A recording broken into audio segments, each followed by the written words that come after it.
The phone rang at 11:47 p.m., piercing through the silence of Tasha Coleman's tiny apartment. She jolted awake, her heart pounding as she fumbled for her cell phone on the nightstand. The glowing screen showed an unknown number. Her first thought was her daughter's school or maybe the hospital. Something terrible must have happened. Hello? Her voice came out rough with sleep and fear. Heavy, labored breathing filled her ear. Then a weak voice, barely above a whisper. Please. Please don't hang up. I need someone.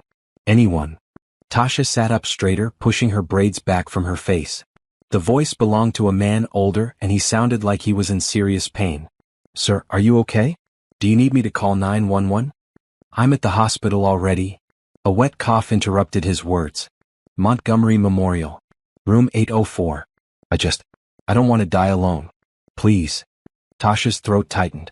She could hear the fear, the raw desperation in this stranger's voice. Every instinct told her this was real. This wasn't a prank or a scam. This was a human being reaching out in his darkest moment. What's your name? She asked gently, already swinging her legs out of bed. Richard Hawthorne. Another cough, this one sounding painful. I'm sorry. I meant to call someone else. But you answered. You actually answered. I'm here, Tasha said, keeping her voice calm even as her mind raced. I'm listening. The doctors say my heart is failing. Pneumonia in both lungs. They're doing everything they can, but I heard them talking outside my room. They don't think I'll make it through the night. His breath hitched. I built this whole life, this empire, and now I'm lying here in the dark with no one. Not a single person who cares if I live or die. Tasha felt tears prick her eyes. She thought about her own husband, James, who had died 3 years ago in a car accident. She remembered those final hours in the hospital, how grateful she'd been to hold his hand, to tell him she loved him one more time. The thought of anyone dying alone without that comfort broke something inside her. Richard, listen to me. You're not alone right now. I'm right here with you. But you don't even know me. His voice cracked. Why would you care about a stranger? Because you're not just a stranger. You're a person who's scared and hurting, and that matters. That's enough. For a long moment, there was only the sound of his breathing, ragged and uneven. Then, so quietly she almost missed it, will you come? I know it's crazy. I know I have no right to ask. But please. I can't face this alone. Tasha looked at the time. Nearly midnight. She had to work in the morning, a double shift at the grocery store to make up for last week's missed hours. Her daughter Bree had school. They lived paycheck to paycheck and every hour mattered. But this mattered too. Maybe more than anything else right now. What hospital did you say? Montgomery Memorial? Room 804. Hope crept into his voice, fragile and desperate. You'll really come? Yes, I'm coming. Just hold on, Richard. Hold on for me. She hung up and immediately went to her daughter's room. Bree lay curled under her blanket, her brown skin smooth and peaceful in sleep. At 8 years old, she was small for her age, with bright eyes that missed nothing and a heart bigger than the world. Baby, wake up. Tasha gently shook her shoulder. We need to go help someone. Bree's eyes opened, confused but trusting. Right now. Right now. There's a man at the hospital who needs us. He's very sick and very scared, and he has no one. Bree sat up, rubbing her eyes. Is he going to die, Mama? Tasha's chest ached. Her daughter had learned too much about death too young. I don't know, sweetheart. But we're going to be there with him so he's not alone. That's what we can do. Okay. Bree climbed out of bed without complaint. Should I bring my library book? Papa James liked it when I read to him in the hospital. Tasha pulled her daughter into a tight hug, breathing in the coconut scent of her hair. That's a wonderful idea, baby. Get dressed in something comfortable. We might be there a while. 20 minutes later, they were in Tasha's old Honda, driving through the quiet streets. Tasha kept her hand steady on the wheel, but her mind spun with questions. What was she doing? This was insane. She was taking her young daughter to a hospital in the middle of the night to sit with a dying stranger. But she couldn't turn back. That voice on the phone, the raw fear and loneliness, it haunted her.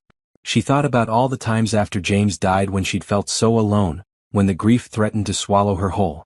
The kindness of strangers had saved her then. A neighbor who brought meals. A coworker who covered her shifts. The librarian who let Bree stay after hours while Tasha worked late. Kindness mattered. It was the only thing that really mattered. Montgomery Memorial Hospital rose before them, a massive building of glass and steel. This was where the wealthy came, where people with money got the best care. Tasha had only been here once for Bree's broken arm 2 years ago, and the bill had nearly destroyed them. She parked in the visitor lot and took Bree's hand. Remember to be quiet and respectful, okay? Hospitals are serious places. I remember from when Papa James was sick, Bree said softly. They walked through the sliding doors into the bright, sterile lobby. A security guard sat at the desk, looking bored. His name tag read Wilson. He looked up as they approached, his eyes narrowing slightly. Can I help you? His tone suggested he didn't want to help at all. We're here to see Richard Hawthorne. Room 804. Wilson consulted his computer, frowning. Mr. Hawthorne isn't taking visitors. He's in critical care. He called me. He asked me to come. Tasha kept her voice firm. Please. He's alone up there and he's scared. Ma'am, it's after midnight. Visiting hours ended at 9. I can't just let anyone up to see patients, especially not in critical care. Tasha leaned forward, her voice dropping low and urgent. That man is dying. He has no family here, no friends. He called me because he didn't want to face his last hours alone. Are you really going to stop me from giving him that comfort? Wilson shifted uncomfortably, glancing at Bree, who was watching him with wide, solemn eyes. Please, Bree said quietly. We just want to help. The security guard sighed heavily. Fine. But if the nurses kick you out, that's on them. 8th floor, turn right off the elevator. Thank you, Tasha said, meaning it. Thank you so much. They rode the elevator in silence. Tasha's heart hammered against her ribs. What would she find in room 804? What if he'd already died? What if the nurses refused to let them stay? The 8th floor was quiet, dimmed for night. Only a few lights glowed at the nurses' station. A tired-looking nurse with red hair pulled back in a bun looked up as they approached. We're here for Richard Hawthorne, Tasha said. Room 804. The nurse's expression softened slightly. Family? Tasha hesitated, then decided on the truth. No. He called me. He asked me to come. The nurse studied her for a long moment, then glanced at Bree. That poor man has been alone up here for 3 days. His assistant drops off clothes and paperwork but never stays. I've never seen anyone so isolated. She stood, gesturing down the hall. Come with me. They followed her past several closed doors to room 804. The nurse knocked gently, then pushed the door open. Mr. Hawthorne? You have visitors. The room was large and private, filled with medical equipment that beeped and hummed. In the center, almost lost in the big hospital bed, lay a man who looked much older than he probably was. His skin had a grayish tinge, his cheeks hollow. An oxygen mask covered his nose and mouth. 4 lines snaked from both arms. Monitors blinked and chirped, tracking his vital signs. But his eyes, when they opened and found Tasha standing in the doorway, blazed with such relief and gratitude that she felt it like a physical force. You came, he whispered, his voice muffled by the oxygen mask. You actually came. Tasha walked to his bedside, Bree close beside her. I told you I would. I'm Tasha, and this is my daughter Bree. Richard's eyes filled with tears. His hand, pale and trembling, reached toward her. Without hesitation, Tasha took it, folding his cold fingers in her warm ones. Thank you, he breathed. Thank you for being kind to a stranger. Have you ever received a call that changed your life forever? A moment where a stranger's desperate voice reached through the darkness and asked you to choose compassion? This is one of those stories. If it touches your heart, please subscribe and share your thoughts in the comments. Have you ever helped a stranger in need or wished you had? Your story matters too. The nurse, whose name tag read Patricia, brought 2 chairs into the room. I'll let you stay, but if his condition changes, you'll need to step out so we can work. Understood.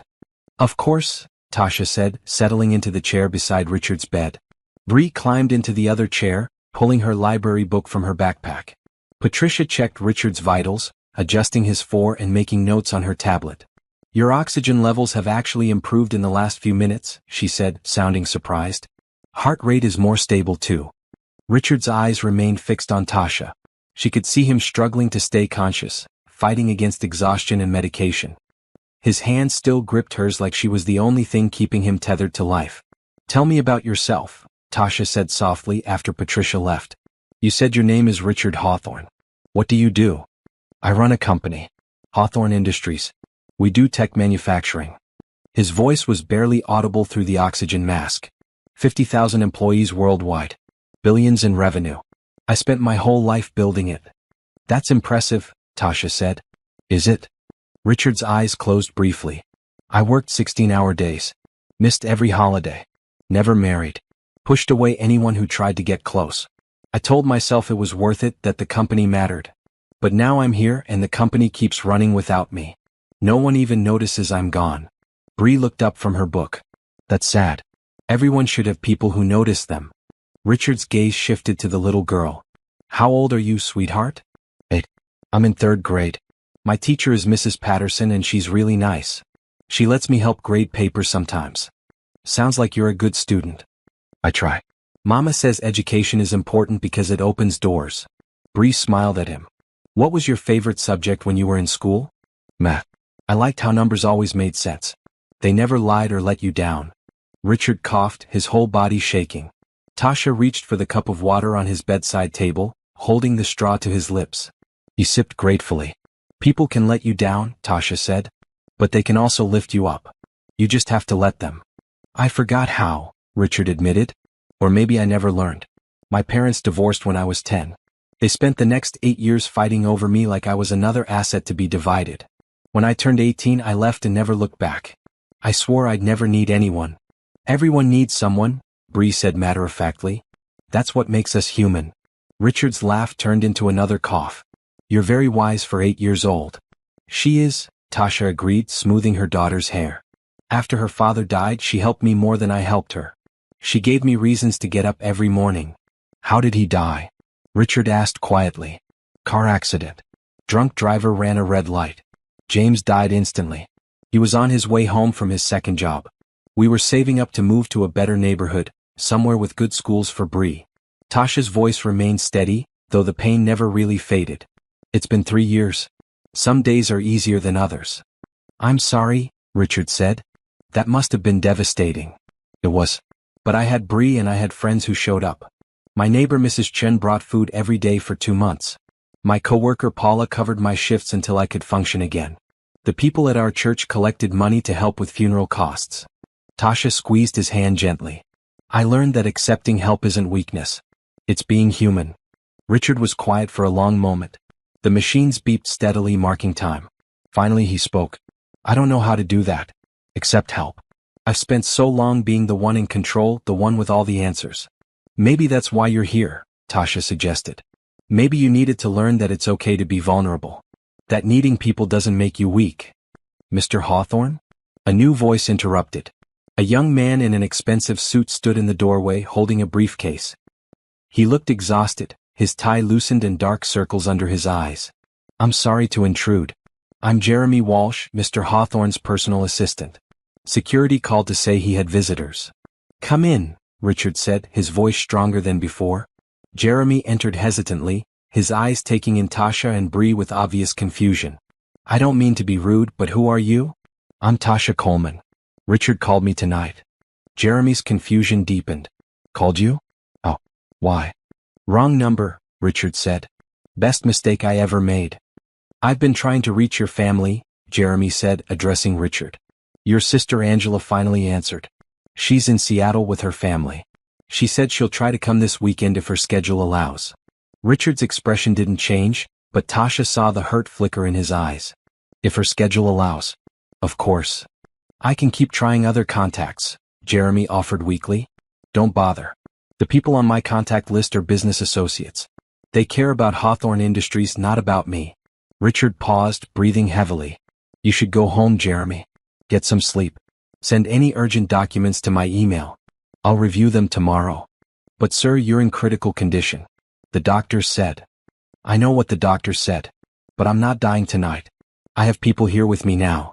Richard glanced at Tasha and Bree. Real people who came because they care, not because they're on my payroll.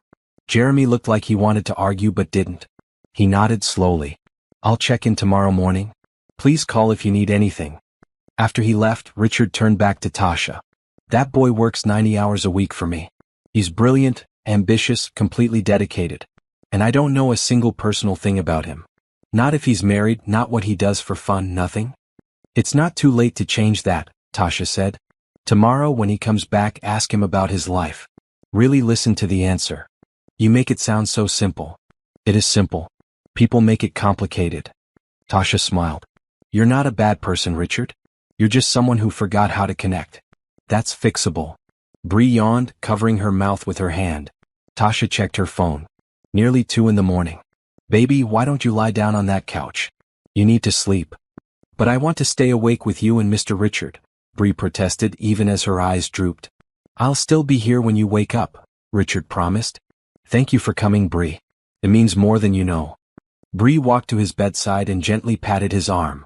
You're going to be okay, Mr. Richard? I can tell. You have kind eyes. People with kind eyes don't die. Tasha felt tears sting her eyes as she watched her daughter's simple faith. Bree settled on the couch, using her backpack as a pillow. Within minutes she was asleep. She's amazing, Richard said softly. You've raised an incredible child. She's the best thing I ever did, Tasha agreed. Some days when everything else is falling apart, I look at her and know that at least I got that one thing right. Tell me about your life, Richard said. I want to know about you. So Tasha told him. About growing up in Detroit, about meeting James in college, about their dreams of building a good life together. About working at the grocery store, taking every extra shift she could get. About the small apartment they could barely afford, the car that broke down constantly, the constant juggling of bills and necessities. I'm not going to pretend it's easy, she said. There are nights I lie awake wondering how I'll make rent. Days when I'm so tired I can barely stand. But I have Bree and I have hope. That's enough to keep going. Richard listened intently, his eyes never leaving her face. How do you do it? Stay positive when life is so hard. Because the alternative is giving up, and that's not an option. I have a daughter who depends on me. Besides, hard doesn't mean hopeless. Every day good things happen too. Bree brings home a good grade. A stranger smiles at me in line. The sunset is beautiful. Those moments matter just as much as the struggles. I can't remember the last time I noticed a sunset, Richard admitted. I can't remember the last time I noticed much of anything except profit margins and stock prices. Then maybe this is your chance to start, Tasha said. You're alive, Richard. You're breathing. That's not nothing. He was quiet for a while, his breathing gradually becoming steadier. The machines showed his vitals continuing to stabilize. Patricia came back to check on him, looking pleasantly surprised. Whatever you're doing, keep doing it, she told Tasha. His numbers are better than they've been in days. After she left, Richard spoke again. Will you tell me about your husband? What he was like? Tasha smiled, remembering. James was funny. He could find humor in anything. Even when we were broke and stressed, he'd make me laugh. He was also incredibly kind. He'd give someone his last dollar if they needed it more than he did. He sounds like a good man. The best. He loved Bree so much. He used to call her his little sunshine. Every night, he'd read her 3 stories before bed, even when he was exhausted from work. Tasha's voice caught. I miss him every single day. But I'm grateful for the time we had. Not everyone gets to love someone like that. I've never loved anyone like that, Richard said quietly. Never let myself. It's not too late, Tasha insisted. You're still here. You still have time. Do I?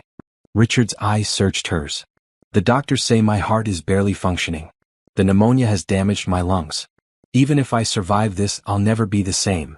Maybe that's a good thing, Tasha suggested. Maybe the old Richard needed to change. This could be your second chance. Richard's eyes drifted closed. His breathing, though still labored, had a more peaceful quality. His hand, still holding Tasha's, relaxed slightly. Tasha settled deeper into her chair, prepared for a long night. Through the window, she could see the city lights twinkling in the darkness. Somewhere out there, people were sleeping, living their lives, unaware that in this hospital room, something important was happening. A man who had spent his life alone was learning that connection mattered. That vulnerability wasn't weakness.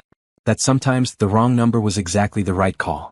Dawn crept through the hospital room windows, painting everything in shades of pink and gold. Tasha had dozed off twice during the night, jerking awake each time Richard's breathing changed or one of the machines beeped differently. Patricia had checked on them every hour, each time noting improvements in Richard's condition with surprised approval.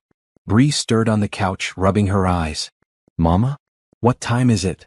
Almost 6, Tasha said, stretching her stiff neck. Her back ached from the uncomfortable chair, but she didn't care.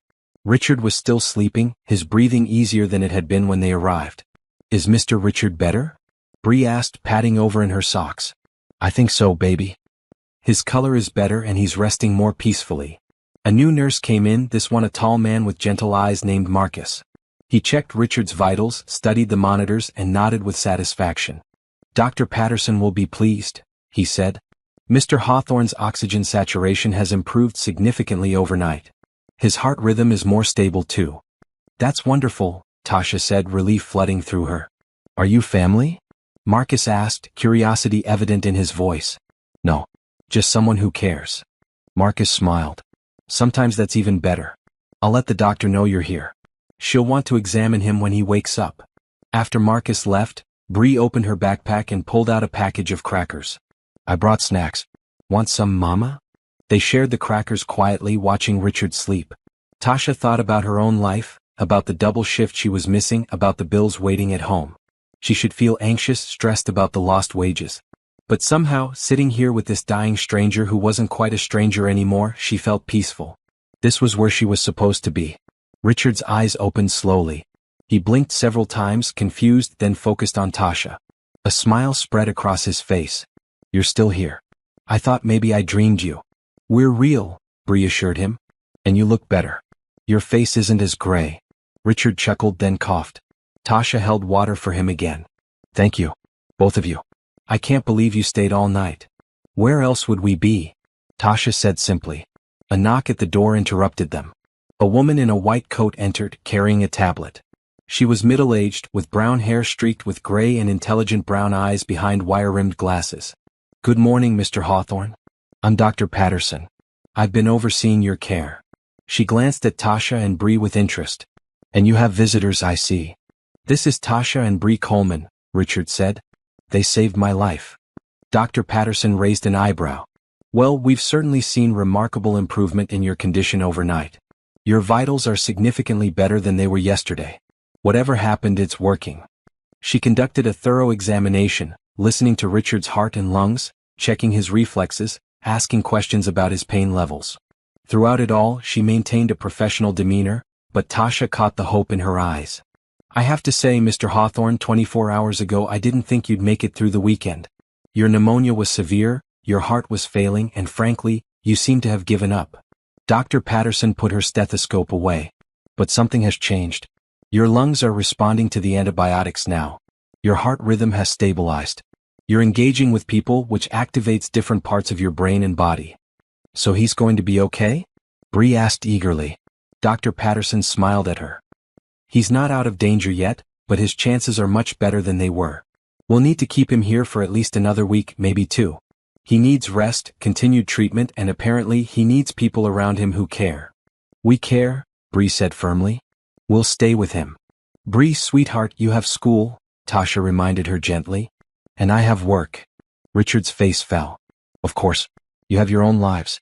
I can't ask you to put everything on hold for me."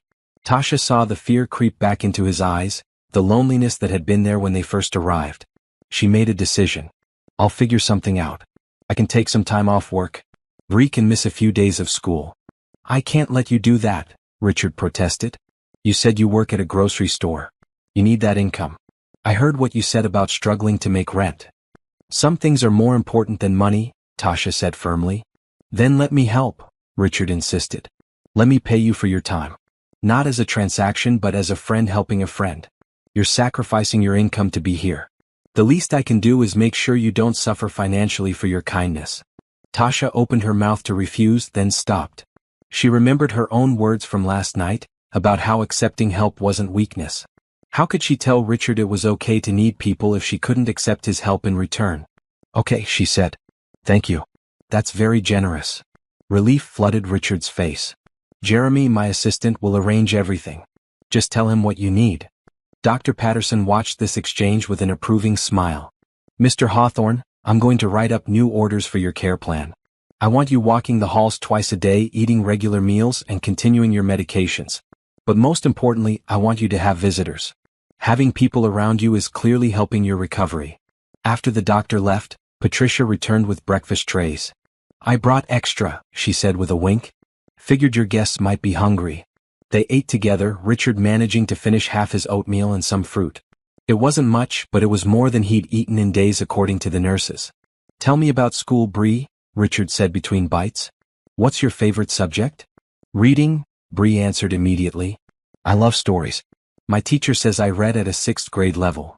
That's impressive. Do you want to be a writer when you grow up? Bree considered this seriously. Maybe. Or maybe a teacher. Or a doctor.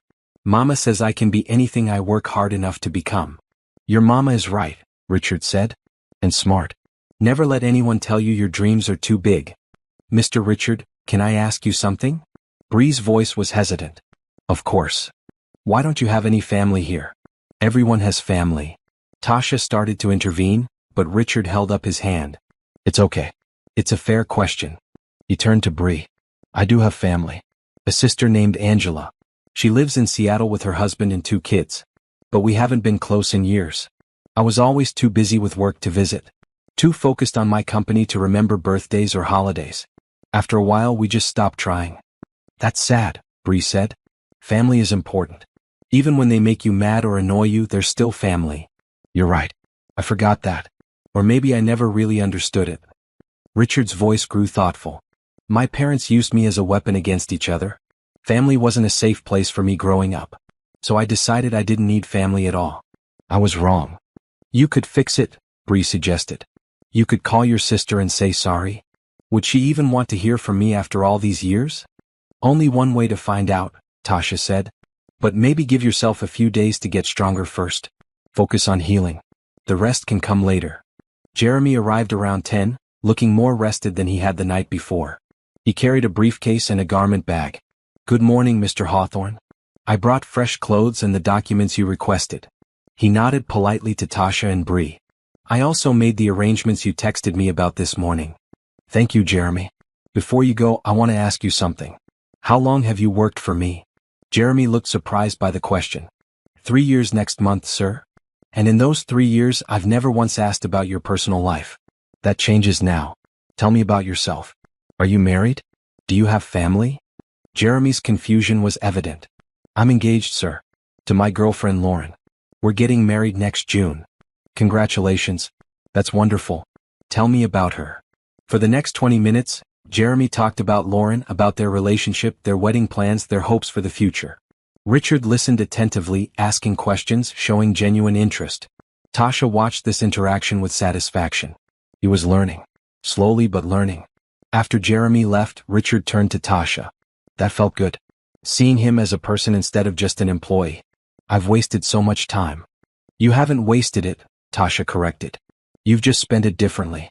Now you get to make new choices. The morning passed in quiet conversation. Richard dozed on and off. Bree drew pictures at the small table by the window. Tasha answered work emails on her phone, letting her manager know she needed a few days off for a family emergency. Around noon, Patricia returned. Time for your walk, Mr. Hawthorne? Doctor's orders. Richard looked uncertain. I don't know if I can. You can, Tasha said firmly. We'll help you. With Patricia on one side and Tasha on the other, they got Richard out of bed. He was unsteady on his feet, weak from days of lying down. But step by step they made it out of the room and down the hall. Bree walked ahead of them, turning back frequently to offer encouragement. You're doing great, Mr. Richard. Just a little farther. They made it to the nurse's station and back, a small distance but a huge accomplishment. By the time they got Richard back into bed, he was exhausted but smiling. I did it, he said wonderingly. I actually did it. Of course you did, Tasha said. You're stronger than you think. As Richard fell asleep again, Bree climbed into the chair beside Tasha. Mama, I'm glad we came here. Mr. Richard needs us. I'm glad too, baby. Sometimes the most important thing we can do is just show up for someone. Tasha looked out the window at the city below, thinking about how one phone call had changed everything.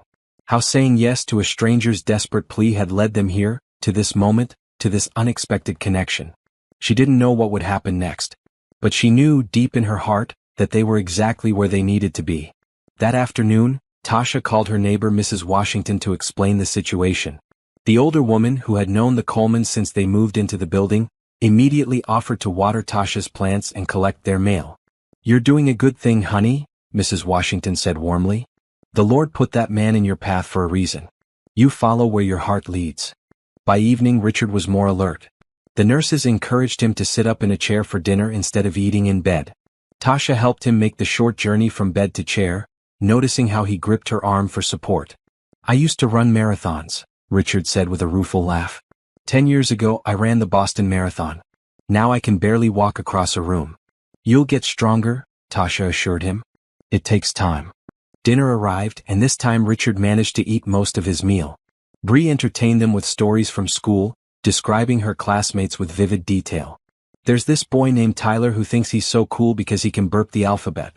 But everybody knows that's gross, not cool. She rolled her eyes dramatically. Boys are weird. Richard laughed, a genuine sound that made Tasha's heart lift. I was probably like Tyler when I was your age. Always trying to impress people. Did it work? Bree asked. Not really. I was a small kid, kind of nerdy. I liked computers and math, which wasn't cool in the 80s. I got picked on a lot. That's mean, Bree said indignantly. People shouldn't be mean just because someone is different. You're absolutely right. But unfortunately it happens. Richard's expression grew distant. I think that's partly why I became so focused on success. I wanted to prove I was worth something. I wanted to show everyone who made fun of me that I could be important. But you already were important, Bree said. Everyone is important just for being themselves. Tasha felt a surge of pride in her daughter. At 8 years old, Bree understood things that many adults never grasped. I wish someone had told me that when I was your age, Richard said quietly. It might have changed everything. As night fell, Bree settled on the couch with her homework. Tasha had called the school and explained the situation, and Bree's teacher had emailed assignments. Bree worked diligently, occasionally asking Richard for help with her math problems. What's 7 times 8? She asked, chewing on her pencil. 56, Richard answered immediately. Math was always my best subject. Mine too, Bree said. Well, math and reading. I'm not so good at social studies. All those dates and names get confusing. History is just stories, Richard said. If you think of it that way, it's easier to remember. Every date represents something that happened to real people.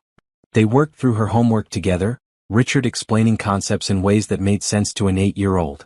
Tasha watched, seeing a different side of this man. He was patient with Bree, never condescending, treating her questions seriously. After Bree finished her homework and settled down with her book, Richard turned to Tasha. Can I ask you something personal? Of course. How did you stay strong after your husband died? How did you keep going when everything fell apart? Tasha thought carefully before answering. Honestly? Some days I didn't feel strong at all. There were mornings I couldn't get out of bed. Times I cried in the grocery store bathroom during my lunch break. Nights I lay awake wondering how I'd survive. But you did survive. Because I had to. Bree needed me. And because I had people who helped me. My neighbor brought food. My coworker covered shifts. People from church babysat Bree when I had to work late. Tasha's voice softened. I learned that you don't have to be strong alone. Letting people help you, that's a kind of strength too. Richard was quiet for a long moment. I've always thought asking for help was weakness. In business, showing vulnerability is dangerous. People take advantage of it. Business isn't life, Tasha said gently. Real relationships, real connections, they're built on trust and vulnerability. If you never let people see your struggles, they can never really know you. But what if they hurt you? What if you trust someone and they let you down? Then they do. It hurts, but you survive. The alternative is going through life alone, never letting anyone in. That's not living. That's just existing. Richard's eyes glistened with unshed tears. I've been just existing for so long. I forgot what living felt like. You're remembering now, Tasha said. That's what matters. Patricia came in for the night shift change. She checked Richard's vitals and smiled with approval. Temperature is down. Blood pressure is better. Heart rate is stable. Whatever you're doing, Mr. Hawthorne, keep it up.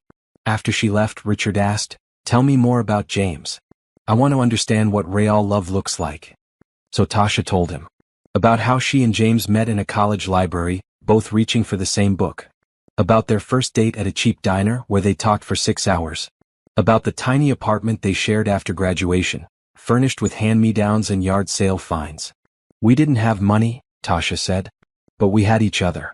We'd make dinner together every night, even when we were exhausted. We'd take walks in the park because it was free. We'd stay up late talking about our dreams. What were your dreams? Richard asked. Nothing grand. We wanted a house someday with a yard for kids to play in. We wanted to travel, see the ocean, take Bree to Disney World. Simple things that felt huge to us. Tasha smiled sadly. We were saving for a trip to the beach when he died. We'd never seen the ocean. He never got to. I'm so sorry, Richard said. Me too. But I'm also grateful. Some people never get to experience that kind of love. At least I had it, even if it was too brief. Richard wiped his eyes. I've had relationships. Affairs, really. Women I dated for a few months before work got in the way. But I never let any of them get close. Never let myself be vulnerable enough to really love someone. It's not too late, Tasha said, repeating words that were becoming a refrain. You're 52, Richard. You could have 30 or 40 more years. That's time for love, for family, for connection. If you want it. I do want it, Richard said fiercely. I want it so much. But I don't know how. I don't know how to be the kind of person people want to be around. You're doing it right now, Tasha pointed out. You're being honest. You're being vulnerable. You're asking questions and really listening to the answers. That's all it takes. Is it really that simple? The mechanics are simple. Following through consistently, that's harder. But you can do it. I believe in you. Richard's hand found hers again. What? Why do you believe in me? You don't even know me. I know enough. I know you're scared of dying alone. I know you recognize that your life hasn't been what you wanted. I know you're trying to change. That's enough. They sat in comfortable silence for a while, listening to Bree's soft breathing as she slept on the couch. The hospital settled into its nighttime rhythm, quieter but never truly silent. Machines beeped, footsteps echoed in hallways, distant voices murmured. Tell me about your childhood, Richard said eventually. Before your parents divorced. So Richard told her. About growing up in Boston, in a big house with a pool and every material thing he could want. About parents who were never home, always traveling for business. About nannies who changed every few months. About learning early that love was conditional, based on achievements and obedience. When I brought home straight A's, my father would nod and say, good. Keep it up. When I won the science fair, my mother said, of course you did. You're a Hawthorne. Nothing was ever enough. I was never enough, just as myself. That must have been lonely, Tasha said. I didn't realize how lonely until much later. I thought that was just how life was. You perform, you achieve, you prove your worth. The idea that someone could love you just for existing, no strings attached, that wasn't part of my world. That's heartbreaking, Tasha said. Every child deserves to be loved unconditionally. I know that now. But back then I internalized it. I became what they wanted. The perfect son. Excellent grades, prestigious college, successful career. I built Hawthorne Industries from nothing and grew it into an empire. And the whole time I was empty inside. Richard's voice broke. Do you know what the worst part is? I did the same thing to the people in my life. I treated relationships like business transactions. If someone couldn't benefit me professionally, I had no time for them. I became exactly like my parents. But you recognize that now, Tasha said. That's the first step to changing. What if it's too late? What if I've burned too many bridges? Some bridges might be burned. But you can build new ones. And maybe some of the old bridges can be repaired. You won't know until you try. Richard nodded slowly, exhaustion evident in his face. I'm tired. Not just physically. I'm tired of being alone. I'm tired of working all the time. I'm tired of having everything and feeling like I have nothing. Then rest, Tasha said gently. Rest and heal. And when you're stronger, we'll figure out the next steps together. You do that? Help me figure out how to be a better person. Of course. That's what friends do. Friends? Richard repeated wonderingly. I don't think I've had a real friend since college. Maybe not even then. You have 2 friends now, Tasha said, nodding toward Bree. We're not going anywhere. Richard's eyes filled with tears again, but this time he didn't try to hide them. Thank you. For seeing something in me worth saving. For not giving up when any reasonable person would have hung up the phone. You're worth saving, Richard. You just forgot that for a while. We're helping you remember. As Richard drifted off to sleep, Tasha settled back in her chair. Her body ached from 2 nights in uncomfortable chairs, but her heart felt full. Something important was happening here. A life was being saved, but more than that, a soul was being healed. She thought about the phone call 2 nights ago, how close she'd come to ignoring the unknown number. How different everything would be if she had. Richard would have died alone. Bree would never have met this kind, broken man. And Tasha would have missed the chance to make a real difference in someone's life. Sometimes, she thought, the most important moments come disguised as inconveniences. A late-night phone call from a stranger. A request that seems unreasonable. A choice to say yes when saying no would be easier. She looked at Richard sleeping peacefully, his face more relaxed than when they'd first arrived. She looked at Bree curled up on the couch, her library book open on her chest. And she knew with absolute certainty that she'd made the right choice. Morning light filled the hospital room, bright and clear. Tasha woke to find Patricia checking Richard's vitals again, a pleased expression on her face. "His temperature is normal," Patricia said quietly, careful not to wake Bree. "Lungs sound clearer. Heart rhythm is excellent. Dr. Patterson is going to be very happy with these results." Richard stirred, opening his eyes slowly. He looked around the room, his gaze landing on Tasha and Bree. A smile spread across his face, genuine and warm. "Good morning," he said, his voice stronger than it had been yesterday. "You're both still here. Where else would we be?" Bree asked, sitting up and stretching. "We're your friends. Friends don't leave." After Patricia finished her checks, breakfast arrived. Richard sat up in bed without help this time, a small victory that made everyone smile. He ate scrambled eggs and toast, finishing almost everything on his plate.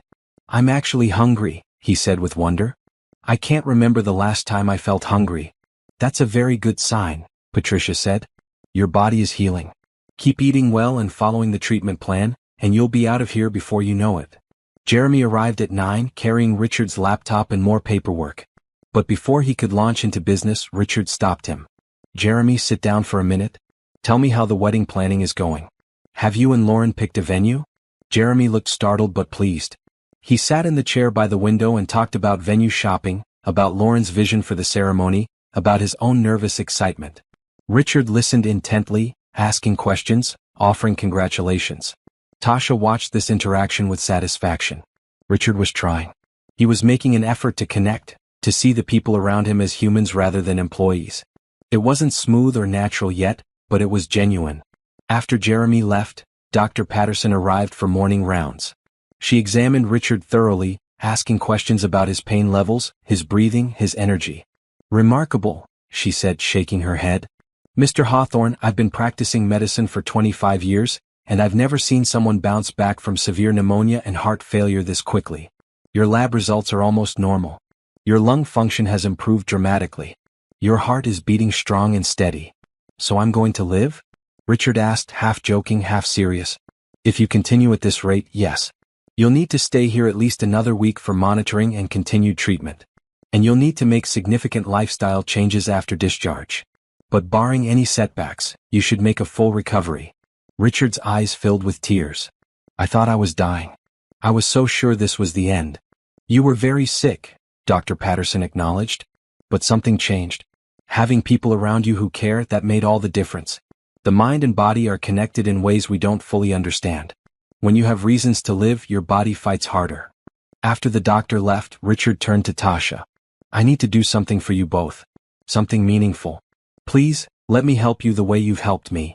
"You already offered to cover my lost wages," Tasha reminded him. "That's more than enough." "It's not nearly enough," Richard insisted. "You've given me my life back. Let me do something meaningful for you and Bree." Tasha hesitated. She'd been raised to refuse extravagant gifts, to not be a burden, to make do with what she had. But she remembered telling Richard about accepting help. How could she expect him to learn if she didn't model it? "Okay," she said slowly. "There are things we need. Practical things." "Tell me." "My car is old. It breaks down constantly and I can't afford repairs. Every time something goes wrong, I have to choose between fixing the car or buying groceries." Tasha took a breath. "And Bree needs a computer for school. All her classmates have them for online assignments, but we can't afford one. She has to use the library computers, which limits when she can do homework."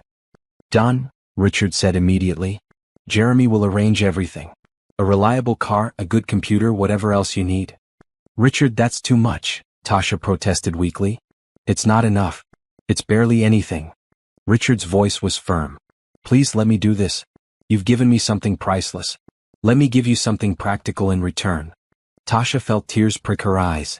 Pride warred with practicality, but practicality won. "Thank you. This will make such a difference for us." "No, thank you. For everything."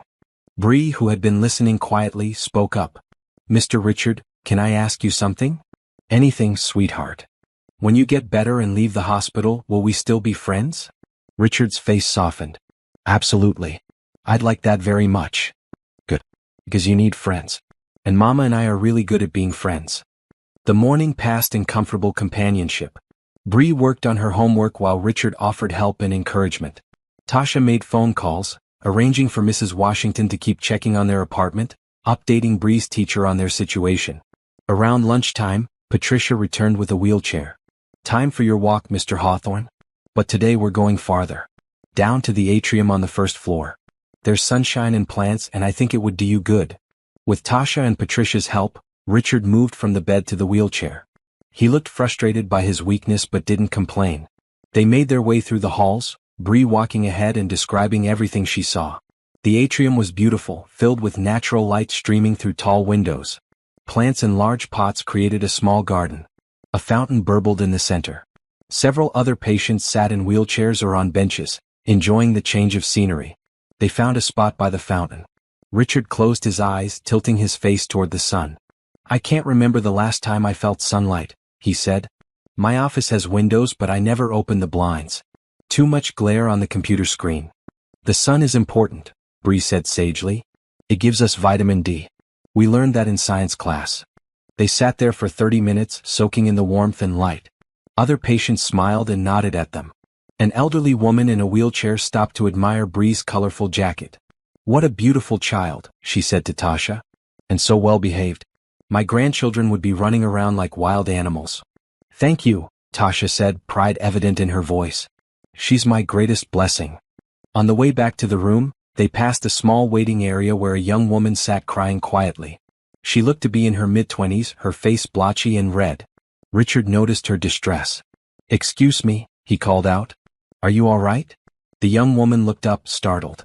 "I'm fine. Thank you." "You don't look fine," Richard said gently. "I don't mean to intrude, but sometimes it helps to talk." The woman hesitated, then the words spilled out. "My father just had emergency surgery. He's in recovery now, but it was close. The doctors say he'll be okay, but I was so scared." She wiped her eyes. "I'm sorry. I shouldn't dump this on strangers." "Sometimes strangers are the easiest people to talk to," Richard said. "I'm Richard. This is Tasha and Bree. I'm a patient here too. Pneumonia and heart problems." "I'm Nicole," the young woman said. "I'm sorry you're sick. Are you getting better?" "Thanks to these two, yes. They showed up when I needed someone most. They reminded me that people still care about each other." Nicole managed a watery smile. "That's beautiful. Your family sounds wonderful." "They're not my family," Richard said. "They're my friends, which might be even better." Nicole stood up, composing herself. "Thank you for stopping. It helped to talk even for a minute. I hope you recover fully, Mr. Richard." "I hope your father recovers too," Richard said warmly. As they continued back to the room, Bree looked up at Richard with shining eyes. "That was nice what you did. Making her feel better." "You and your mother taught me that," Richard said. "Showing up for people. Caring about their struggles. It makes a difference." Back in the room, Richard was exhausted from the excursion but happy. His color was better, his breathing easier. He settled into bed and fell asleep almost immediately. Tasha and Bree ate lunch in the small cafeteria, giving Richard time to rest alone. Over sandwiches and fruit, Bree asked, "Mama, do you think Mr. Richard will really stay friends with us after he gets better?" "I think so, baby." "Why?" "Because I like him. He's sad and lonely, but he's trying to be better." "That's brave." "It is brave," Tasha agreed. "Changing yourself, admitting you've been wrong, that takes real courage. Mr. Richard has that courage." "I'm glad we came to the hospital," Bree said. "Even though it's boring sometimes and the chairs are uncomfortable. We're helping someone. That's important." Tasha hugged her daughter, overwhelmed with love. "You have the biggest heart, Bree Coleman. Don't ever lose that." When they returned to the room, Jeremy was there with another man in an expensive suit. They were discussing business matters with Richard, who looked overwhelmed and tired. "Gentlemen," Tasha said firmly, "I think that's enough for today. Mr. Hawthorne needs rest." The other man looked annoyed. "We have important decisions to make. The board meeting is next week and—" "The board meeting will happen with or without Richard," Tasha interrupted. "Right now, his health is more important than any business decision. You can come back tomorrow." Richard looked grateful. "Tasha's right. We'll continue this tomorrow. Thank you both for coming." After the men left, Richard said, "You just dismissed a room full of people who probably bill $500 an hour."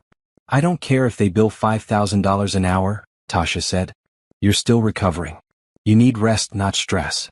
Thank you for looking out for me, Richard said quietly.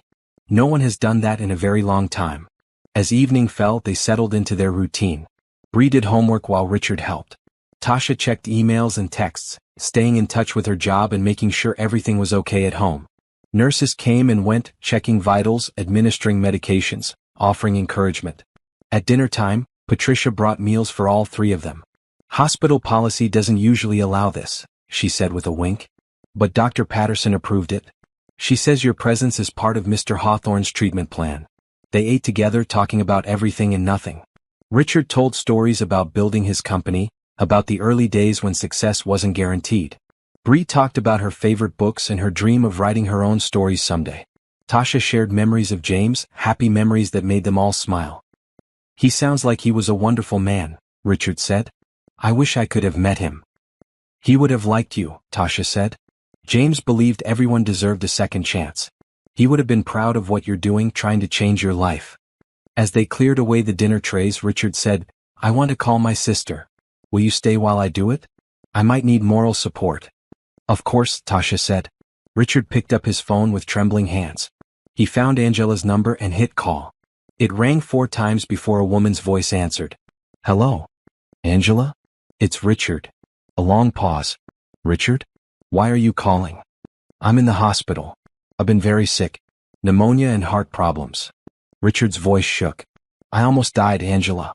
And when I was lying here thinking about my life, I realized how much I regret pushing you away.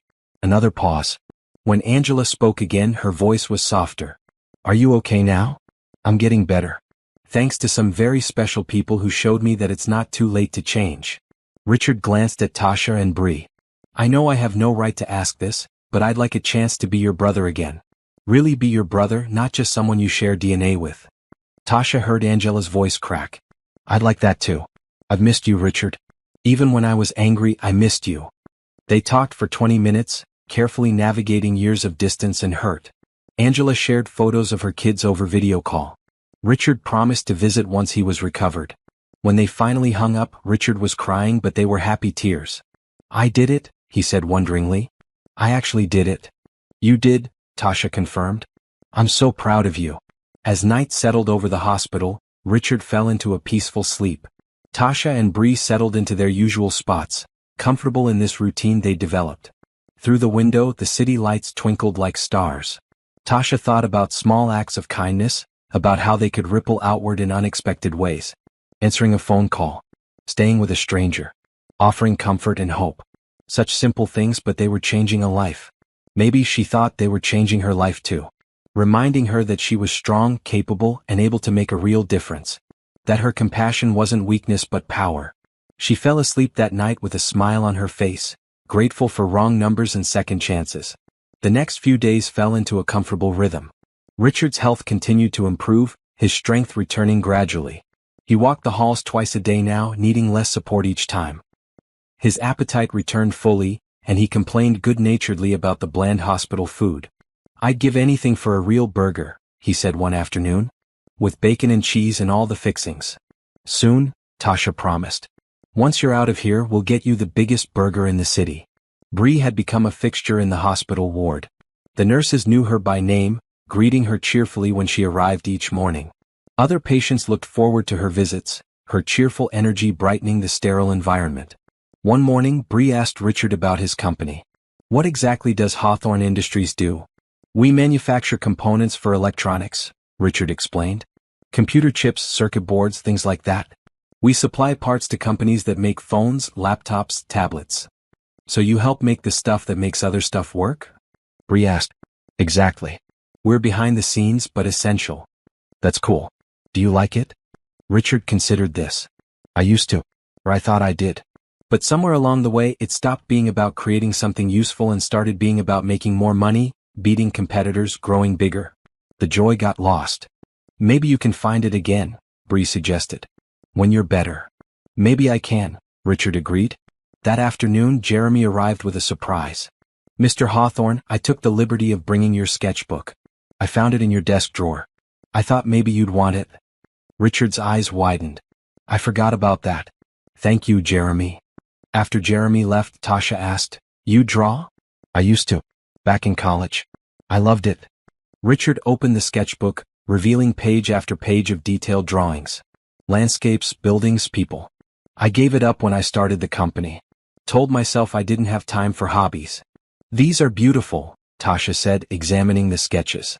You're really talented. I was rusty back when I made these. I'd be even worse now. Or maybe you'd be better, Bree said. Maybe you just need to practice. So Richard started drawing again. Slowly at first, his hand uncertain but gradually finding the old rhythm. He sketched the view from his window, the fountain in the atrium, the nurses who cared for him. And he sketched Tasha and Bree, capturing Tasha's kind eyes and gentle smile, Bree's bright energy and innocent joy. These are for you, he said, tearing the pages carefully from the book. Something to remember this time. We could never forget, Tasha said, her eyes misty. But thank you. These are precious. One evening, Richard's assistant Jeremy came with unexpected news. Sir, the board wants to hold an emergency meeting. They're concerned about your extended absence and want to discuss interim leadership. Richard's face tightened. Let them meet. I trust the leadership team to handle things. But sir, this is your company. Don't you want to be involved? Jeremy, I've been lying here for a week and the company hasn't collapsed. That tells me something important. Either I hired good people who can function without me, or I was never as essential as I thought. Richard leaned back against his pillows. Either way, it's a lesson I needed to learn. After Jeremy left, looking confused and concerned, Tasha said, that must be hard. Realizing the company doesn't need you the way you thought it did. It is hard, Richard admitted. My whole identity was wrapped up in being the CEO, being essential, being indispensable. But it's also freeing. If the company can run without me, then maybe I can have a life outside of work. What would that life look like? Tasha asked. Richard thought carefully. I want to reconnect with Angela and her family. Get to know my niece and nephew. Maybe travel, see places I've read about but never visited. Draw more. And I want to do something meaningful with my money. Not just accumulate it but use it to help people. That sounds like a good life, Bree said approvingly. Dr. Patterson came by that evening with excellent news. Mr. Hawthorne, your latest test results are outstanding. Your lungs are almost completely clear. Your heart function is back to normal. I think we can discharge you in 2 or 3 days. Richard looked panicked. 2 or 3 days. But I'm not ready. You're more than ready medically speaking, Dr. Patterson said with a knowing smile. But I understand. You've built a support system here. The question is, can you maintain that support system outside the hospital? After the doctor left, Richard turned to Tasha with worried eyes. What if I go back to my old life? What if without you here every day, I slip back into bad habits? You won't, Tasha said firmly. Because you're different now. You've changed, Richard. That doesn't go away just because you leave the hospital. But what if I get lonely again? What if the emptiness comes back?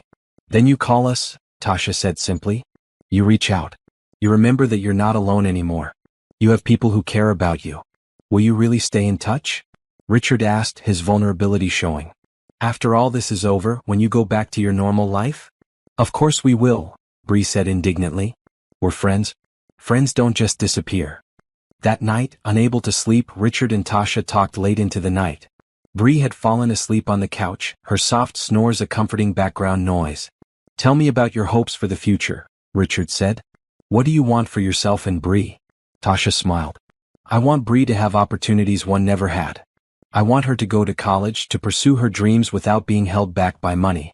I want her to see the world, to experience different cultures, to become whoever she's meant to be. And for yourself? Honestly, I just want stability. A job that pays enough so I'm not constantly worried about bills. A safe place to live. Maybe someday I'd like to go back to school myself. I always wanted to be a social worker, to help families like mine. You'd be excellent at that, Richard said. You have such compassion and wisdom. You see people clearly and accept them as they are. Thank you. That means a lot. I want to help make your dreams happen, Richard said seriously. I want to pay for Bree's college education. I want to help you go back to school. And I want to hire you if you're willing. Tasha's eyes widened. Hire me? For what? I'm going to start a foundation. Something focused on helping single parents, families struggling to make ends meet. People who just need a little support to get back on their feet. I want you to run it. Richard, I'm not qualified for something like that. You're more qualified than anyone I know. You've lived it. You understand what people need because you've needed it yourself. Richard's voice grew passionate. I don't want some fancy MBA running this foundation. I want someone with heart, someone who genuinely cares. That's you. Tasha felt tears slide down her cheeks. I don't know what to say. Say yes, please. Let me do this meaningful work, but let me do it the right way with someone who understands at the helm. Yes, Tasha whispered. Yes, I'll do it. They talked late into the night, planning the foundation, discussing how to help people effectively and with dignity. Richard took notes, his excitement palpable. This was different from business meetings about profit margins and market shares. This was about making a real difference. I want to call it the Second Chances Foundation, Richard said. Because everyone deserves a second chance. Including me. That's perfect, Tasha agreed. As dawn broke, painting the sky in shades of pink and orange, Richard said, You saved my life, Tasha. Not just by coming to the hospital, but by showing me what really matters. Family, friendship, connection, purpose. Without you, I would have died empty and alone. Now I have a reason to live. You always had reasons to live, Tasha corrected gently. You just couldn't see them. Sometimes we need someone else to hold up a mirror and show us who we really are, who we can become. Then you're my mirror, Richard said. You and Bree both. You showed me the man I want to be. The next morning, Richard walked the hospital halls without any assistance. His steps were steady, his breathing easy. Nurses and other staff members who had watched his remarkable recovery applauded as he passed. This is incredible, Patricia said, checking his vitals one more time. In 20 years of nursing, I've never seen anything like this. You were literally on death's door a week ago. Now look at you. I had help, Richard said, smiling at Tasha and Bree. The best help possible. That afternoon, Angela called. Richard, I talked to Mark and the kids. We want to come visit you. This weekend, if that's okay. The kids are excited to meet their uncle. Richard's face lit up with joy. That would be amazing. I'd love to see you all. After the call, he turned to Tasha. My family is coming. I'm going to see my sister and meet my niece and nephew for the first time. How did this happen? How did my life change so completely in just 1 week? One phone call, Tasha said. One moment of vulnerability. One choice to reach out instead of giving up. That's all it took. And one person kind enough to answer, Richard added. One person who cared about a stranger. As discharge day approached, Jeremy arrived with papers for Richard to sign. He also brought news about the car and computer. Everything is arranged, Jeremy said. The car will be delivered tomorrow. It's a Honda CR-V, reliable and safe. The computer is a high-end laptop, perfect for school work. Both will be in your name, Miss Coleman. Tasha felt overwhelmed. This is too much. It's not nearly enough, Richard said firmly. Please let me do this. It brings me joy to help you. So Tasha accepted with gratitude, recognizing that letting Richard give to her was part of his healing process. He needed to feel useful, to make a positive difference in someone's life. That final night in the hospital, Richard barely slept. Not from fear or pain, but from excitement. He was being released tomorrow, starting a new chapter of his life. He had plans, goals, connections. He had people who cared about him and people he cared about in return. Lying in the dark, listening to the familiar hospital sounds, he thought about the phone call that had changed everything. How close he'd come to dying alone and forgotten. How one woman's kindness had given him a second chance at life. He silently vowed to make the most of that chance. To honor Tasha and Bree's gift by becoming the man they believed he could be. To use his resources and influence to help others the way they had helped him. As dawn broke on his last morning in the hospital, Richard felt something he hadn't felt in years. Hope. Richard's discharge day arrived with sunshine streaming through the hospital windows. He dressed in the clean clothes Jeremy had brought, looking more like himself but somehow different too. His eyes held warmth they hadn't had before. His smile came more easily. Dr. Patterson came for a final examination. She listened to his heart and lungs, checked his reflexes, reviewed his medication list. You're officially cleared for discharge, she said. But I want you to take it easy for the next few weeks. No returning to full-time work immediately. No stress. Continue taking your medications. Come back for follow-up appointments. I will, Richard promised. Thank you for everything, Dr. Patterson. You saved my life. I treated your body, Dr. Patterson said, glancing at Tasha and Bree. But they saved your life. Never forget that. The nurses gathered to say goodbye, each hugging Richard and wishing him well. Patricia had tears in her eyes. You were one of my favorite patients, she said. Not because you were easy but because you were real. You let yourself be vulnerable and you changed because of it. That takes courage. Jeremy arrived with a wheelchair, hospital policy for discharge. Richard sat reluctantly, still weak from his ordeal despite his improvements. I feel silly, he muttered. Hospital rules, Jeremy said cheerfully. At least enjoy being pushed around for once instead of doing all the pushing yourself. They took the elevator down to the main entrance. Richard's car waited outside, a sleek black sedan with a driver. Next to it sat a brand new Honda CR-V in deep blue, keys in Tasha's hand courtesy of Jeremy's arrangements. Richard stared at both vehicles then said, "Send my car away. I'm riding with Tasha and Bree." Jeremy looked surprised. "Sir, you just got out of the hospital. Wouldn't you be more comfortable?" "I'm riding with my friends," Richard said firmly. "Have the driver follow us to my house with my belongings." So Tasha drove, with Richard in the passenger seat and Bree in the back. The new car handled beautifully, smooth and quiet. Tasha felt tears of gratitude prick her eyes. This car meant reliable transportation to work, safe travel for Bree, no more breakdowns and expensive repairs. "Thank you," she said softly to Richard. "This is life-changing." "Good," Richard said, smiling. "That's exactly what I wanted it to be."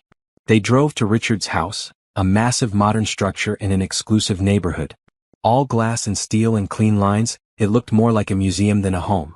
Inside, everything was pristine and cold, professionally decorated but lacking any warmth or personality. "It's so big," Bree said, her voice echoing in the vast entryway. "Too big for one person," Richard admitted, looking around with new eyes. "I bought it to impress people, I think. To show how successful I was. But I've never felt at home here." Jeremy helped Richard settle into the living room while Tasha explored. The kitchen was state-of-the-art but barely used.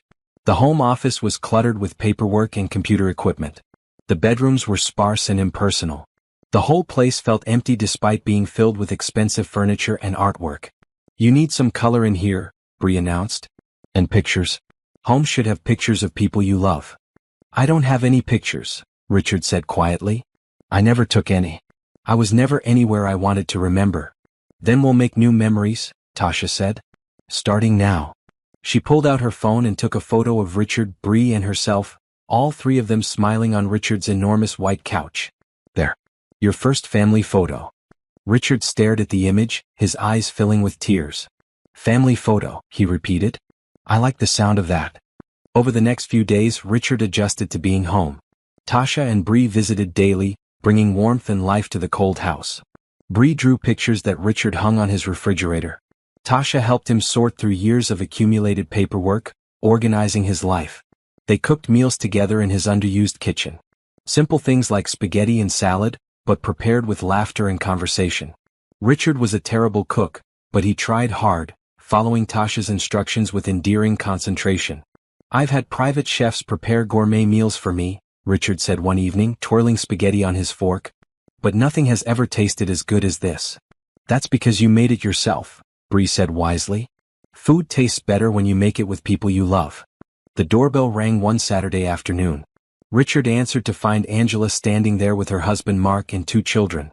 Angela looked like Richard, the same eyes and strong chin, but her face was softer, more open. "Richard," she said, and then they were hugging, both crying. "I'm sorry," Richard said into her shoulder. "I'm so sorry for all the years I wasted, for being a terrible brother." "I'm sorry too," Angela said. "I could have tried harder to reach you." They spent the afternoon getting reacquainted. Angela's kids, Emily and Noah, were 7 and 9. Initially shy, they warmed up quickly when Bree pulled out her art supplies and suggested they make welcome cards for their uncle. Tasha stayed in the background, giving the family space to reconnect. But Angela sought her out in the kitchen. "Thank you," Angela said simply. "Jeremy told me what you did. How you came to the hospital when Richard called you, how you stayed with him. You gave me my brother back." "He gave himself back," Tasha corrected. "He did the hard work of changing. I just provided support." "That support saved his life," Angela insisted. "I'll never forget that. If there's ever anything I can do for you, anything at all, please ask." "Just love your brother," Tasha said. "Be there for him. That's all he needs." Watching Richard play with his niece and nephew, seeing the joy on his face as Emily showed him her drawings and Noah explained his favorite video games, Tasha felt profound satisfaction. This was why she'd answered that phone call. For this moment, this reconnection, this healing. That evening, after Angela's family left with promises to visit again soon, Richard said, "I haven't been that happy in decades. Maybe ever." "You're building the life you always needed," Tasha said. "Family, connection, purpose. It's all coming together." Over the following weeks, Richard threw himself into planning the Second Chances Foundation. He met with lawyers to establish the organization properly. He consulted with social workers to understand the needs of struggling families. He talked to single parents, listening to their stories, learning what kind of help would make the biggest difference. Tasha worked alongside him, using her own experiences to shape the foundation's mission. They decided to focus on providing emergency funds for unexpected expenses, helping with job training and education, offering counseling services, and creating a community where families could support each other. "I want it to be different from typical charities," Richard said during one planning session. "I don't want people to feel like they're begging. I want them to feel valued and respected. Like we're partnering with them, not saving them." "Exactly," Tasha agreed. "Poverty isn't a moral failing. People just need opportunities and support to get back on their feet." They hired staff, people with backgrounds in social work and community organizing. They found office space in a working-class neighborhood, deliberately choosing a location that was accessible to the people they wanted to serve. They planned programs and outreach efforts. Through it all, Richard attended his follow-up appointments, took his medications and continued to recover. His doctors were amazed by his progress. Not just physically but mentally and emotionally. He seemed like a different person. One afternoon, Richard's former assistant Jeremy came to the foundation office. He looked uncomfortable. "Mr. Hawthorne, can we talk privately?" In Richard's office, Jeremy said, "Sir, the board is concerned. You've been away from the company for almost a month now. They want to know when you're coming back." Richard leaned back in his chair. "Tell them I'm not coming back. Not full-time anyway. I'll remain on the board as chairman, but I'm stepping down as CEO." Jeremy's mouth fell open. "But sir, Hawthorne Industries is your life." "No," Richard corrected gently. "It was my life. Now I have a real life. One with people I care about and work that matters." He smiled. "I'm not abandoning the company. I'm just putting it in its proper place. It's a business, Jeremy. A successful one that can function with competent leadership. It doesn't need to consume my entire existence." "This is because of them, isn't it?" Jeremy asked, not unkindly. "Tasha and Bree. They changed you." "They did. But I let them. That's the important part. I chose to change. I chose to be better." Richard stood and extended his hand. "I hope you'll stay on as CEO.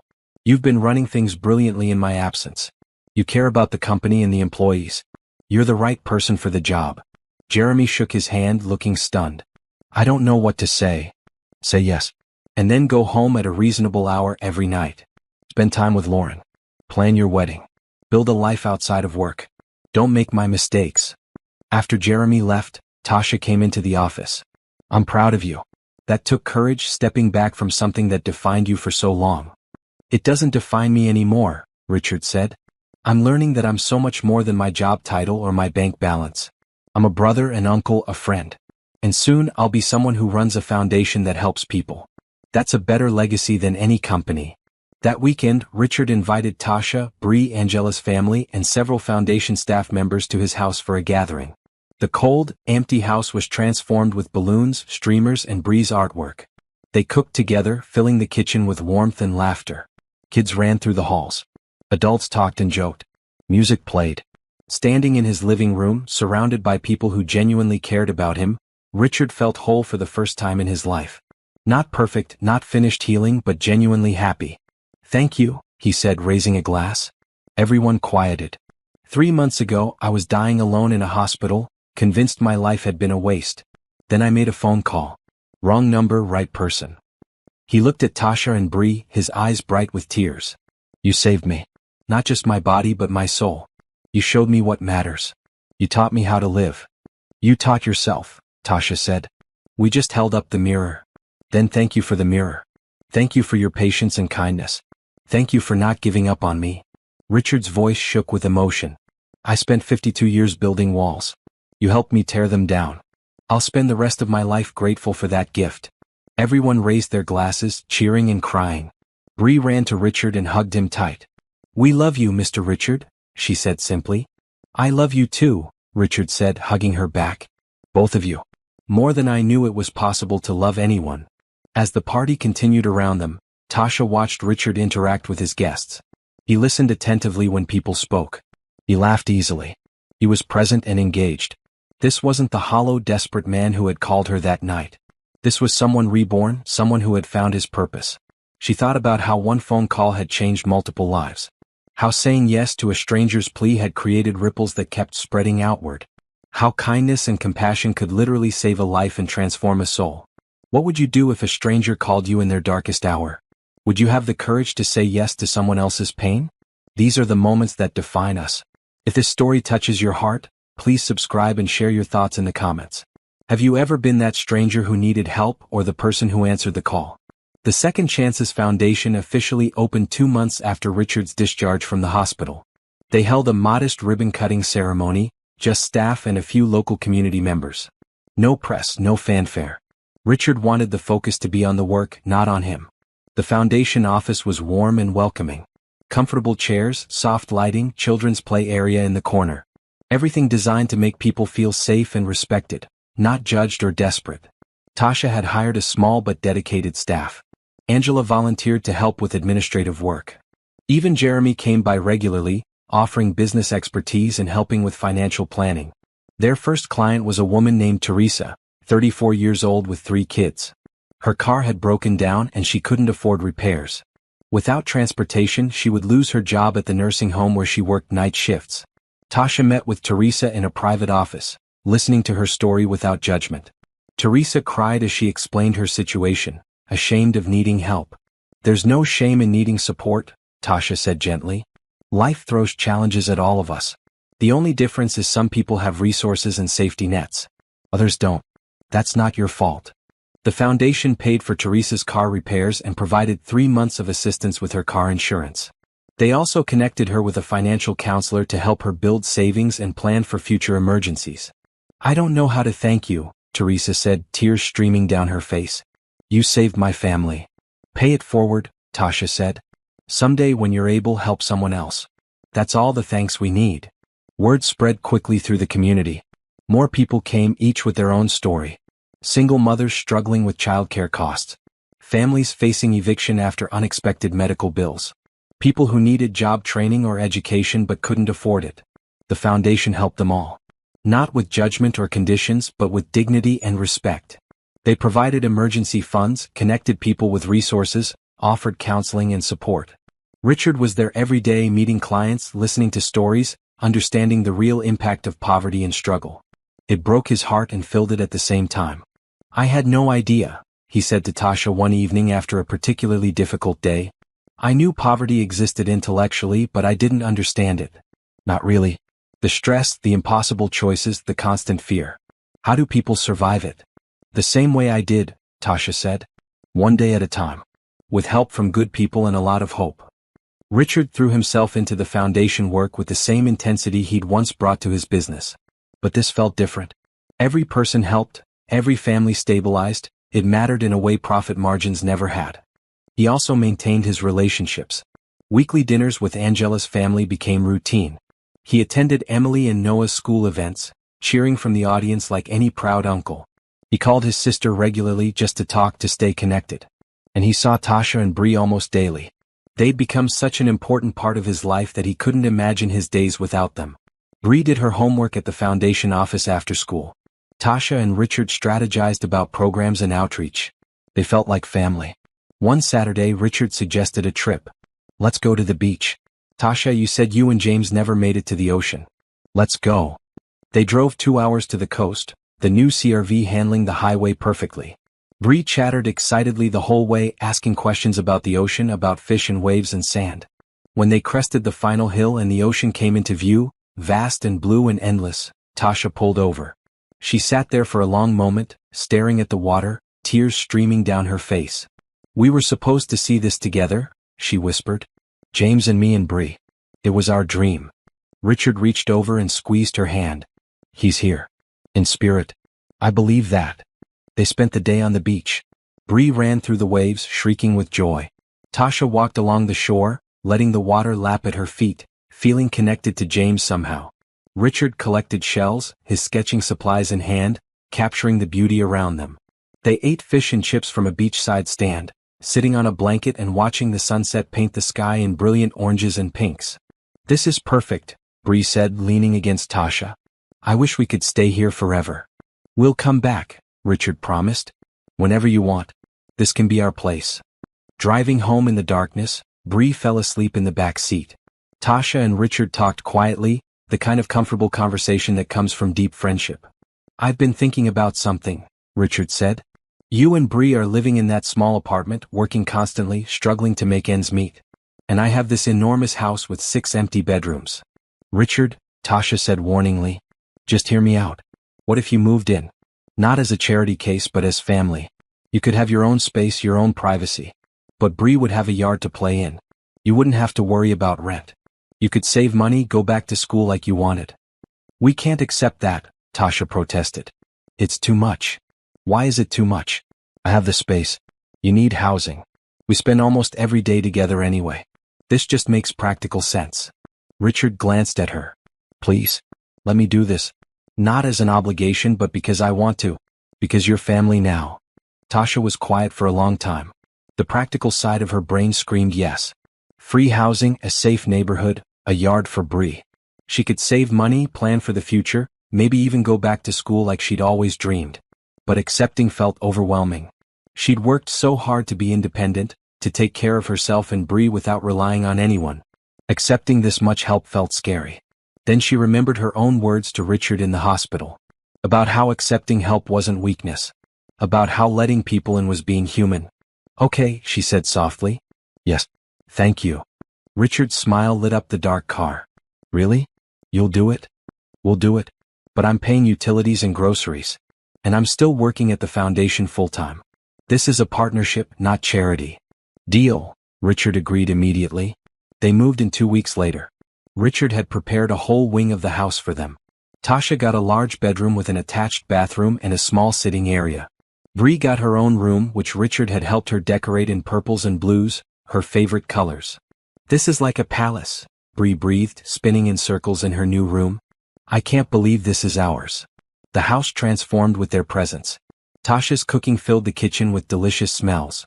Bree's artwork appeared on walls and the refrigerator. Laughter echoed through halls that had been silent for years. The cold, sterile space became a home. They established routines. Breakfast together every morning before work and school. Family dinners most evenings, taking turns cooking. Weekend activities, sometimes just the 3 of them, sometimes including Angela's family or foundation staff. Richard had never been happier. He'd spent his whole life working toward success, thinking that achievement would bring fulfillment. But this, sitting at the breakfast table with Tasha and Bree, listening to Bree talk about her day at school, helping with homework, planning meals together, this was fulfillment. This was what he'd been missing. One evening, about a month after Tasha and Bree moved in, they were sitting in the living room after dinner. Bree was reading on the couch, curled up with a blanket. Tasha was going over foundation paperwork. Richard was sketching, something he did almost every evening now. "This feels right," Richard said suddenly. "Having you both here. It feels like how life is supposed to be." Tasha smiled. "It feels right to us too. You've given us such a gift, Richard. Not just the house but the stability, the security. Knowing Bree is safe and has opportunities. I can't thank you enough." "You've given me more," Richard insisted. "You've given me a family. A purpose. A reason to wake up every morning excited about the day. That's priceless." Bree looked up from her book. "We're a family now, aren't we?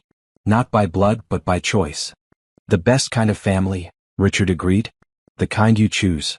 The foundation continued to grow. They helped dozens of families in the first 3 months. Success stories came back to them regularly. Teresa, whose car they'd repaired, got promoted at work. A young man they'd helped with job training landed a position with benefits.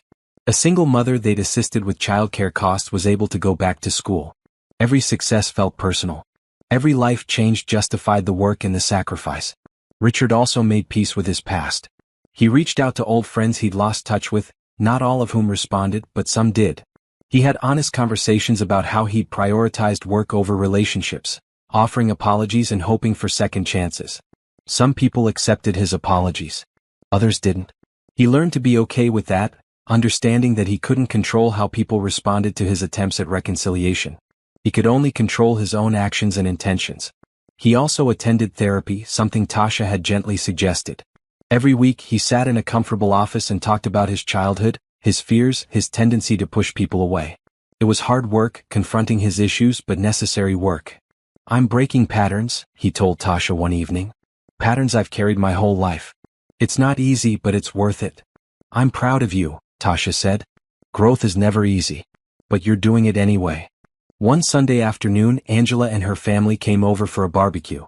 Mark manned the grill while the kids played in the yard. Angela and Tasha sat on the deck, drinking iced tea and watching their children laugh together. "I got my brother back," Angela said quietly. "The real Richard, not the workaholic who barely acknowledged my existence. I didn't think it was possible." "People can change," Tasha said. "When they want it badly enough and when they have support." Richard wanted to change. He just needed help figuring out how. "Thank you for being that help," Angela said, squeezing Tasha's hand. "You saved him. You saved our family." As evening fell and Angela's family prepared to leave, Emily and Noah begged to spend the night. "Please," Emily pleaded. "Bree said she'd teach me how to draw like she does. And Uncle Richard promised to help me build that model I got for my birthday," Noah added. Angela and Mark agreed and the kids cheered. After they left, Richard, Tasha, Bree, Emily, and Noah settled into the living room for games and snacks. Watching the kids play, seeing Richard patiently help Noah with his model while Emily and Bree drew together, Tasha felt overwhelming gratitude. This wasn't the life she'd planned. James's death had shattered all their carefully laid plans. But somehow, out of that tragedy and loss, something beautiful had emerged. A new family cobbled together from unexpected sources. A man reborn. A foundation helping people. Connections that mattered.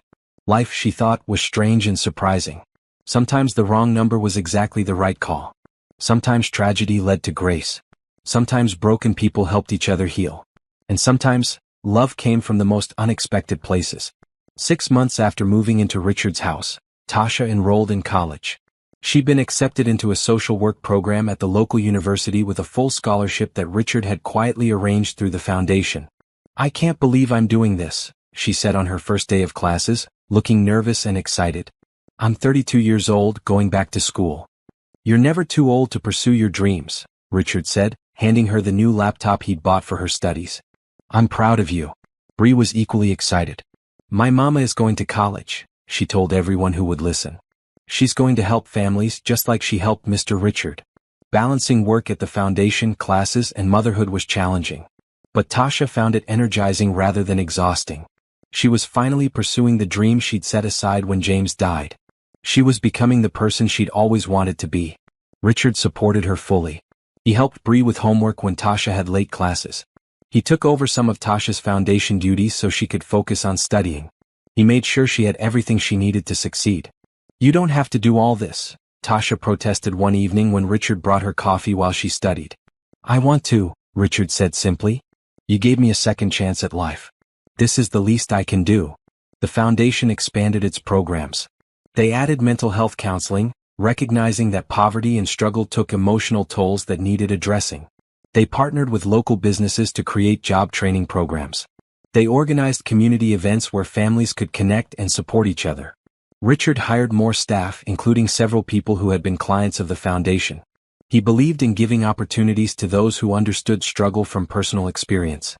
One of these new hires was Teresa, whose car they'd repaired months ago. She'd gotten her nursing license and now volunteered to help foundation clients navigate healthcare systems and medical debt. "I want to give back," Teresa told Richard during her interview. "You helped me when I had nowhere else to turn. Now I want to be that help for someone else." The foundation also started a scholarship program for children of single parents, helping them afford college or trade school. Bree was going to be the first recipient when she graduated high school, though she didn't know it yet. Richard's relationship with Angela deepened. They talked regularly, not just about surface things but about their childhood, their parents, the wounds they'd both carried. They were healing together, rebuilding a relationship that had been damaged by years of distance. Emily and Noah spent weekends at Richard's house regularly. He took them to museums and parks, helped with school projects, attended their sports games. He was learning to be the uncle he should have been all along. One day, Angela called with unexpected news. "Richard, I'm coming to visit next month. Just me, not the family. I want to talk to you about something important." When she arrived, they sat in Richard's living room, the space that had once been so cold but was now filled with warmth and life. "What's going on?" Richard asked, concerned. "I've been thinking about moving," Angela said. "Mark got offered a job here in the city. Better pay, better opportunities. We've been considering it, but I wanted to talk to you first." Richard's face lit up. "You might move here?" "Angela, that would be incredible. I want the kids to know their uncle. I want us to be a real family, not just people who see each other a few times a year." Angela's eyes filled with tears. "I wasted so many years being angry at you. I don't want to waste any more time." They talked for hours about practical details and emotional hopes. By the end of the conversation, Angela had decided. They would move in 3 months. When Richard told Tasha and Bree the news, they celebrated with ice cream and happy tears. "Your family is growing," Bree said, hugging Richard tight. "Just like you wanted." As the months passed, Richard continued to thrive. He attended all his medical appointments, took his medications faithfully, and maintained a healthy lifestyle. His doctors were amazed by his sustained recovery. "Whatever you're doing, keep doing it," Dr. Patterson said at a checkup. "Your heart is strong. Your lungs are clear. You're in better health now than most people your age who haven't had your medical history." "I have reasons to stay healthy," Richard said, showing her photos on his phone. "Family, friends, work that matters." Dr. Patterson smiled. "Those are the best reasons." Richard also made amends where he could. He reached out to former employees he'd treated poorly, offering apologies. Some accepted graciously. Others didn't respond. He learned to accept both outcomes with grace. He donated significantly to causes he'd ignored before. Environmental protection, education access, mental health services, homeless shelters. He used his wealth meaningfully, guided by a newfound understanding that money was a tool for creating positive change, not just a score to measure success. The foundation celebrated its 1-year anniversary with a community event.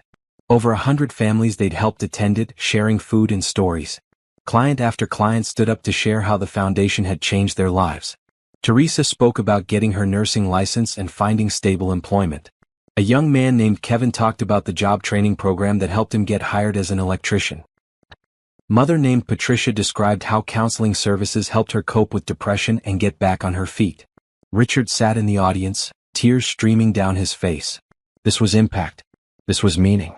This was the legacy he wanted to leave. When it was his turn to speak, he shared his own story. About being lonely and empty despite his success. About the phone call to a stranger. About how Tasha and Bree had saved his life by showing him what really mattered. "I thought success meant money and power," he said. "But real success is measured in lives touched, in people helped, in connections made. Real success is knowing that the world is a little better because you were in it." The audience applauded, many wiping away tears. After the event, person after person approached Richard to thank him, to share their stories, to express gratitude. "This is what you were meant to do," Tasha said as they cleaned up after the event. "This is your purpose." "It took me 52 years to find it," Richard said. "But better late than never." Angela and her family moved to the city the following month. They found a house just 15 minutes from Richard's place. The kids transferred to new schools, nervous but excited about being near their uncle. Having family nearby changed Richard's life again. Weekly dinners became a tradition. He attended every school event, every birthday party, every important milestone. He was present in a way he'd never been before. He also made an effort to be a real brother to Angela, not just an uncle to her kids. They had coffee dates where they talked about everything and nothing. He helped her unpack and settle into the new house. He babysat when she and Mark needed date nights. "You're a completely different person," Angela told him one evening. "The brother I remember was cold and distant. This Richard, the one who remembers my coffee order and asks about my day, he's the brother I always wished I had. I'm trying to be the person I should have been all along," Richard said. Better late than never. As fall turned to winter, Tasha completed her first semester of college with straight A's. She was exhausted but exhilarated, loving every minute of her studies. "I forgot how much I love learning," she told Richard one evening while reviewing her grades. "I'd given up on this dream. Thank you for helping me reclaim it." "You're doing the work," Richard said. "I'm just providing support. You're going to be an incredible social worker." Bree continued to thrive. Her grades were excellent, her confidence growing. She'd made close friends at school and was involved in drama club and art class. She was becoming a remarkable young woman, full of compassion and creativity. One December evening, They were all gathered in the living room decorating the Christmas tree. It was the first real Christmas celebration Richard had had in decades. In recent years he'd worked through the holidays, treating them like any other day. But this year was different. The house was filled with lights and decorations. Presents were piling up under the tree. Christmas music played. Angela's family would be over for dinner on Christmas Eve. As Richard hung ornaments alongside Tasha and Bree, with Christmas cookies baking in the oven and laughter filling the air, he felt profound contentment. "This is what I was missing my whole life," he said quietly. "This warmth, this connection, this feeling of belonging." Tasha smiled at him. "You have it now. That's what matters." "I almost lost my chance," Richard said. "If I hadn't made that phone call, if you hadn't answered, I would have died never knowing what this felt like." "But you did call," Bree pointed out. "And Mama did answer. And now we're a family." That's how the story was supposed to go. Richard hugged them both, overwhelmed with gratitude. A year and a half ago, he'd been dying alone in a hospital room, convinced his life had been meaningless. Now he was surrounded by love, doing meaningful work, connected to people who mattered. All because he'd reached out in his darkest moment. All because one kind woman had said yes to a stranger's desperate plea. "Thank you," he whispered. "For everything. For saving me. For being my family. For showing me what really matters." "You saved yourself," Tasha said. "We just walked beside you." As they finished decorating the tree, Richard thought about second chances and new beginnings. About how it's never too late to change, to grow, to become the person you're meant to be. He thought about all the people the foundation had helped, all the lives that had been touched because he'd learned what compassion meant. The ripple effects of that one phone call kept spreading outward, touching more and more people. Life, he realized, was about connections. Not money or power or achievements, but the bonds we create with other humans. The ways we show up for each other. The love we give and receive. He finally understood what it meant to be alive. And he was determined to spend the rest of his life honoring that understanding, spreading kindness wherever he could, being the person Tasha and Bree had believed he could become. Spring arrived with warm sunshine and blooming flowers. Richard stood in his backyard, which had been transformed from a sterile lawn into a thriving garden. Bree had insisted they plant vegetables and flowers, turning part of the yard into a community garden where neighborhood kids could learn about growing food. "Uncle Richard, look," Emily called out, running over with a basket. "We picked the first strawberries."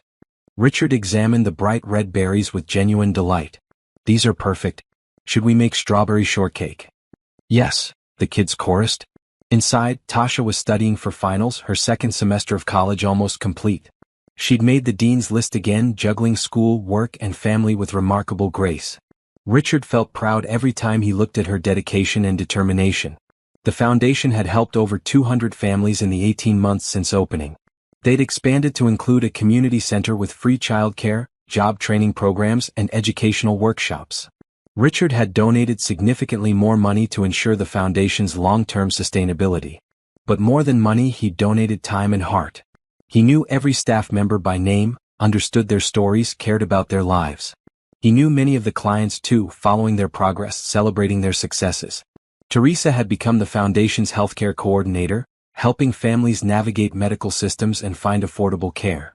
Kevin, the young electrician, taught job training classes twice a week. Several other former clients had joined the team, creating a culture of shared experience and genuine empathy. Jeremy had thrived as CEO of Hawthorne Industries. The company was more profitable than ever, but also more ethical. Jeremy had implemented family-friendly policies, fair wages, and community investment programs. Richard remained chairman of the board but rarely involved himself in day-to-day operations. "You were right," Jeremy told Richard during a recent lunch. "There's more to life than work. Lauren and I are expecting our first baby. I'm actually taking paternity leave when the baby comes. Old me would never have considered that." "Congratulations," Richard said warmly. "That's wonderful news. Being present for your child, that's the most important thing you can do." Angela and her family had settled into city life beautifully. Mark loved his new job. Emily and Noah were thriving in their schools. Angela had started volunteering at the foundation, using her organizational skills to help streamline operations.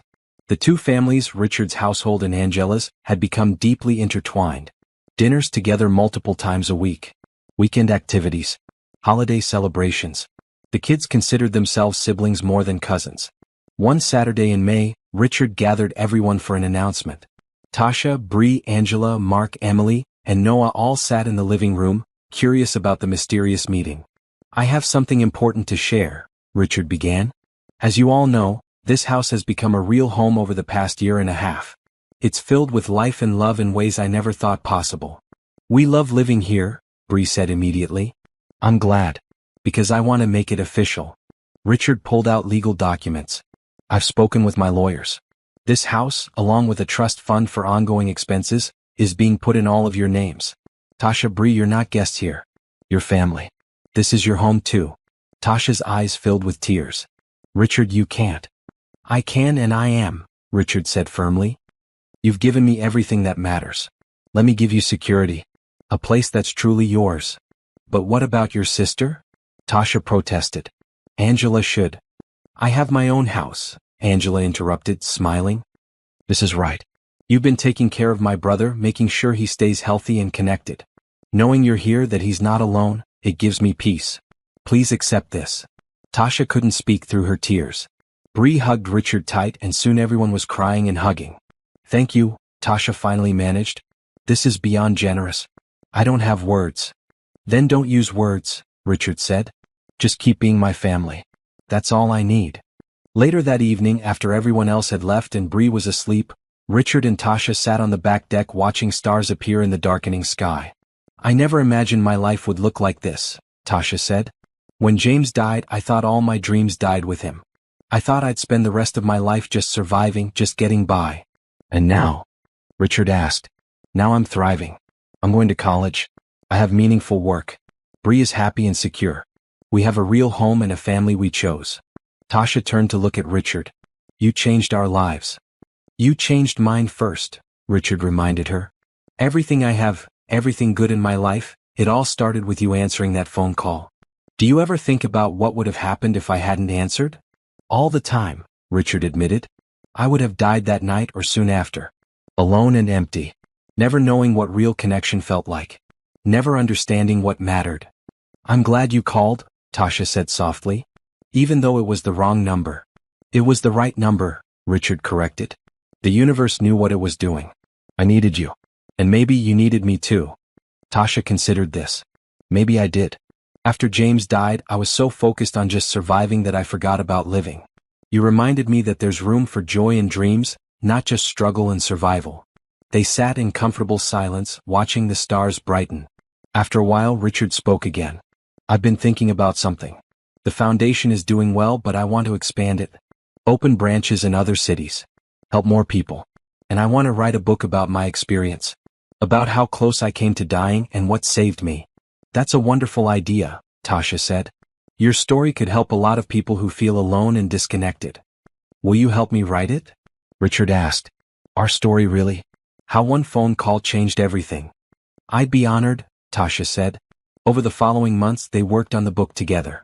Richard wrote about his lonely life before the hospital, about building an empire while losing his soul. Tasha wrote about grief and survival, about raising a daughter alone while struggling to make ends meet. Together they wrote about that fateful phone call, about the week in the hospital, about the healing that followed. They wrote about second chances and chosen families, about how kindness could save lives. The book was published the following spring, modestly titled The Wrong Number. Richard donated all proceeds to the foundation. The book became a surprise bestseller, resonating with people who felt disconnected and alone. Readers wrote letters sharing their own stories. Some had made similar phone calls in desperate moments. Others had been the person who answered, who showed up when someone needed them.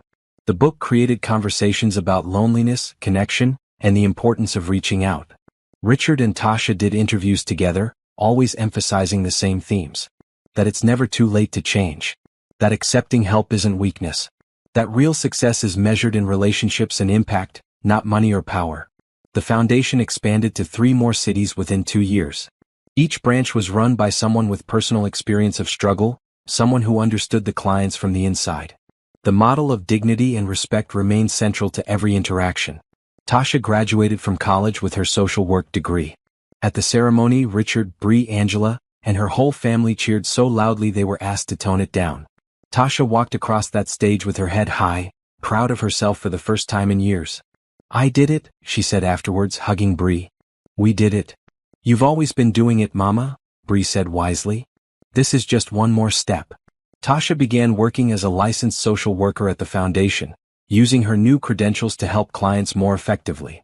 She specialized in grief counseling and single-parent support, drawing on her own experiences to connect with people in authentic ways. Richard continued his own therapy, continuing to work through old patterns and wounds. He'd learned that healing wasn't a destination but a journey. There would always be more growing to do, more ways to improve. He maintained his relationships carefully. Weekly calls with Angela. Regular dinners with her family. Daily conversations with Tasha and Bree. He'd learned that relationships required consistent effort, and he was willing to give that effort. His health remained excellent. He exercised regularly, ate well, took his medications faithfully. But more than physical health, his emotional health had transformed completely. The loneliness and emptiness that had defined his life were gone, replaced by connection and purpose. On the 2-year anniversary of that first phone call, Richard organized a special celebration. He invited everyone who had been part of his journey. Tasha and Bree, of course. Angela's family. Foundation staff and clients. Dr. Patterson and the nurses who had cared for him. Jeremy and his wife Lauren, now parents to a beautiful baby girl. They gathered at the community center, sharing food and stories. Richard stood to speak, looking at the crowd of people who had become his community. 2 years ago I was dying. Not just physically, though my body was failing. But emotionally and spiritually I was already dead. I'd spent my whole life chasing success while ignoring what really mattered. He paused, emotions threatening to overwhelm him. Then I made a phone call. A desperate, last-ditch attempt to reach out to someone, anyone. And Tasha answered. He looked at Tasha, who was wiping away tears. She didn't hang up on a stranger rambling about dying.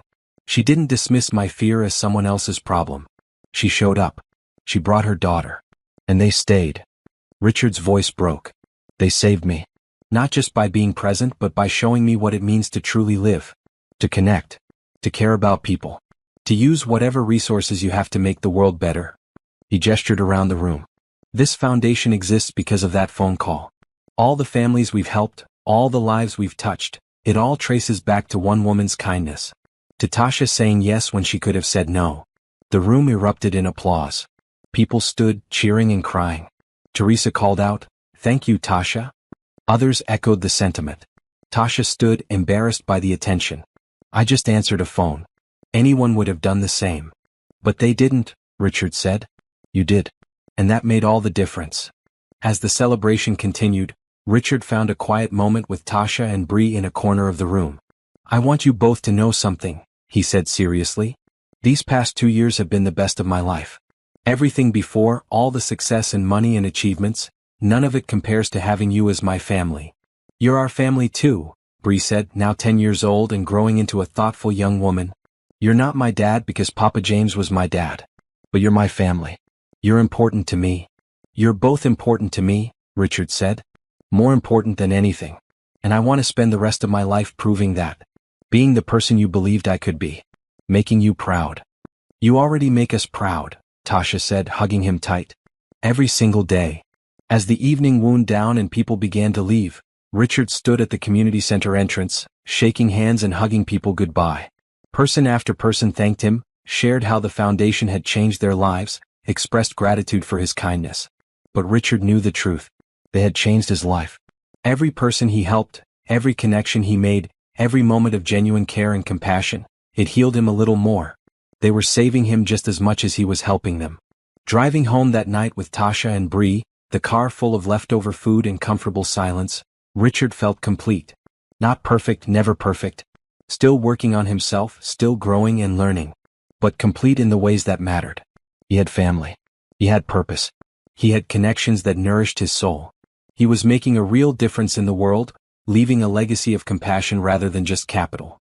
And it had all started with a wrong number. With a moment of desperate vulnerability. With one kind woman saying yes when she could have said no. Thank you, he said again as he'd said 1,000 times before.